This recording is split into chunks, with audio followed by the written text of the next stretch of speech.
เคเนาะนี่เป็นวิธีการเข้า Google Form อีกสิ่งที่ง่ายที่สุดคือเข้า google.com แล้วก็พิมพ์ใส่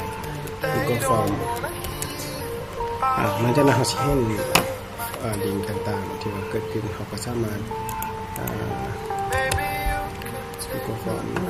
นะครับเปิด Google Form ขึ้นมาเพื่อจะเปิดฟอร์มอันนี้พอดีแล้วก็สิ่งสำคัญที่สุดก็คือต้องมี Gmail เป็นสิ่งที่สำคัญในการสร้างฟอร์มและจากนั้นเราเข้าใส่ Google Form ผู้คนลิงก์เข้าไป5เว็บไซต์อันนี้ถ้าว่าเรามี Gmail เราล็อกอินได้ปุ๊บมันจะปรากฏหน้าตาขึ้นมาอันนี้ฟอร์มต่างๆที่เราค่อยมีอยู่หน้าตัวแต่ว่าสิ่งหนึ่งที่อยากให้เราเห็นก็คือว่าเราอาจจะบ่ทันมีอาจจะเป็นสู้นะครับกดใส่บน create หรือว่าสร้างถ้าเราใส่ซื้อฟอร์มก็ทำตอนนี้พอดีอาจารย์เอกสารนะหรือว่าแบบสำเร็จความต้องการตัวนึงที่ว่าใส่ปากไว้ก็คือว่าจะใช้ก็สำเร็จความต้องการในการ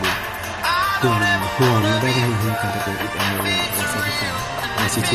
การจัดการทั้งหมดทำตัวแบบตัวส่วนภาคส่วนคำอธิบายตัวนี้เราจะสร้างมาใส่สื่อการเป็นแบบสอบถามเราจะเขียนจะมาสร้างศึกษาสิ่งใดมันมีระบุสิ่งคนที่เป็นในส่วนใดมันจะเป็น multiple choice มาให้เราเลือกและในตัวนี้ข้อที่1เราอาจจะใส่ว่าภาคที่1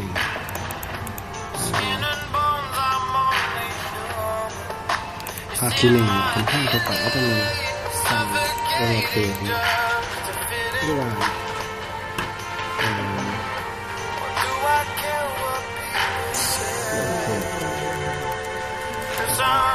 ก็คืออย่างนี้ช่องนี้ก็จะมีสายประเด็นมันจะมีช่อง2ให้ดูแบบสภาพนี้มันจะมีรูปแบบของท่าไม่ว่ารูปแบบการตอบประวัติเดี๋ยวเขาจะข้อเป็นแบบ multiple choice เป็นแบบตอบในข้อที่2เขาจะมีแอดขึ้นมา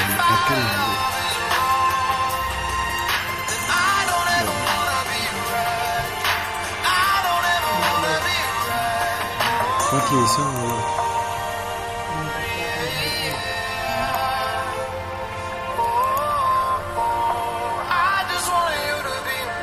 ฉันนอกกันนะอันนี้ไงอันที่2อาจารย์แซวถ้ามันคือกับตลาดในอันนี้เราจะมี20 ปีลงไปข้อที่1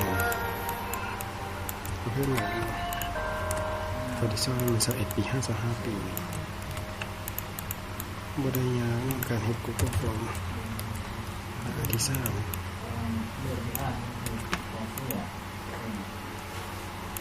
อันที่4ตัวสุดท้ายได้กว่า31 ปี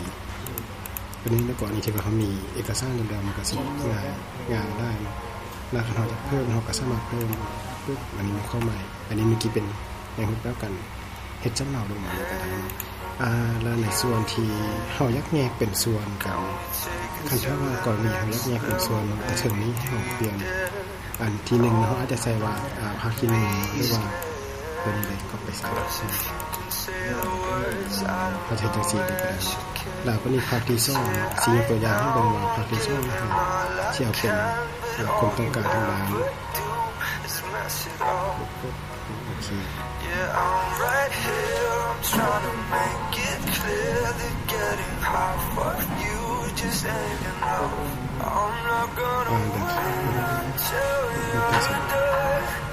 โอเคนะเพิ่มส่วนแต่ละปีปุ๊บ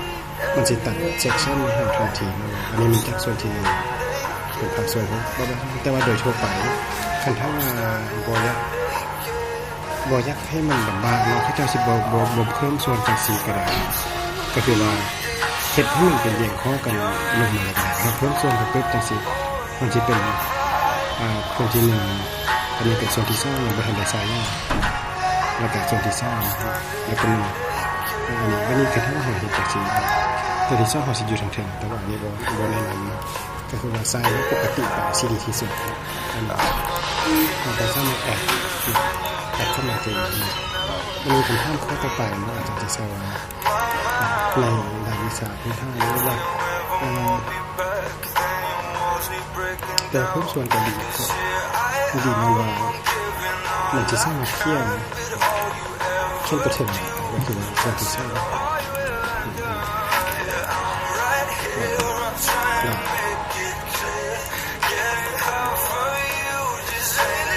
มันจะเป็นแบบนี้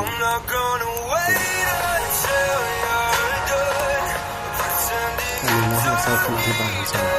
มันจะเขียนหลังแยกแยะค่อนข้างง่ายแล้วก็มีกันถ้าว่าเราที่เป็นลักษณะแบบนี้นะคือมีส่วนที่ว่าเวลาต้องการกับบ่ต้องการเลยเขาก็ใช้เป็น multiple size เป็นช่องตัวเลือกอันที่หนึ่งนะครับเขียนจะว่าต้องการอันที่สองเป็นบ่ต้องการ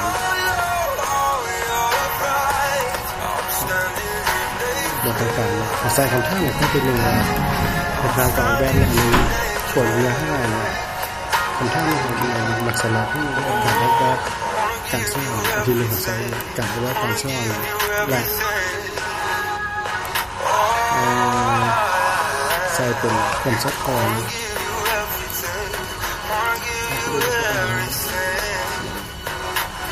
อันที่สองมันมีคำท่าว่าหอยยักษ์ง่ายที่สุดของสำนักนี่1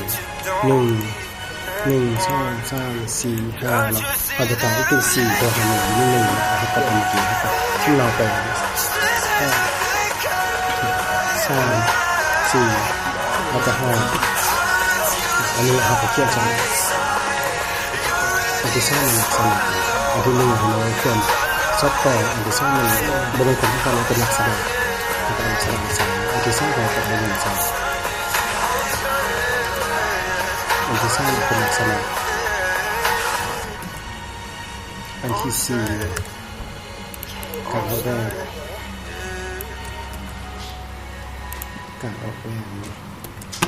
แล้วกับอันที่ห้าเป็นบรรยากาศและปณีขันท่าไล่ขนไล่ขนชิบาวาขันท่าสมมติเราเป็นสเกลดีไล่เนาะดีไล่ดีปานกลางกับพอสายเนาะเฮ็ดจังได้เนาะเฮาก็สามารถเฮ็ดได้คือกันเนาะยกตัวอย่างสมมุติว่าเอากิจกรรมอยากเอาต้องการได้ที่สุดจังซี่ต้องการแล้วก็บ่ต้องการเนาะแล้วก็บ่ต้องการเลยประมาณนี้เนาะมี4สเกลเฮาก็สามารถเฮ็ดได้ก็คือว่าเฮากำหนดขึ้นมาอีกตัวนึงเนาะแต่เฮาอาจจะไปปรับคือตัวนี้มีกิจกรรมที่หลากหลายเนาะสมมุติกิจกรรมที่หลากหลายปุ๊บอันนี้เฮาก็เปลี่ยนจากกิจกรรมที่หลากหลายก็ให้มันเป็นในเรื่องนี้มันต้องการหลายที่สุดอันนี้หลายที่สุดแล้วก็อันนี้ต้องการ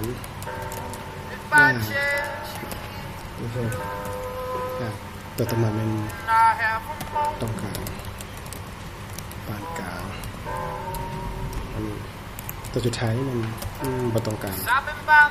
สมมุติว่าเป็นโอเคจังซี่เนาะตัวอื่นก็คือกันเนาะคันให้ไปถามเรื่องอันอื่นอีกตัวเนาะเฮาก็สามารถสำเนาแบบเมื่อกี้คือเก่าแล้วเฮาก็เปลี่ยนในหัวข้อในแบบฟอร์ม Google Form มันสิเฮ็ดได้ค่อนข้างดีแล้วเฮาสามารถเต็มจอไว้เนาะแล้วบัดนี้เฮาสิเบิ่งสมมุติว่าเฮามีหัวข้อจังซี่แล้วก็สามารถส่งได้เลยเนาะ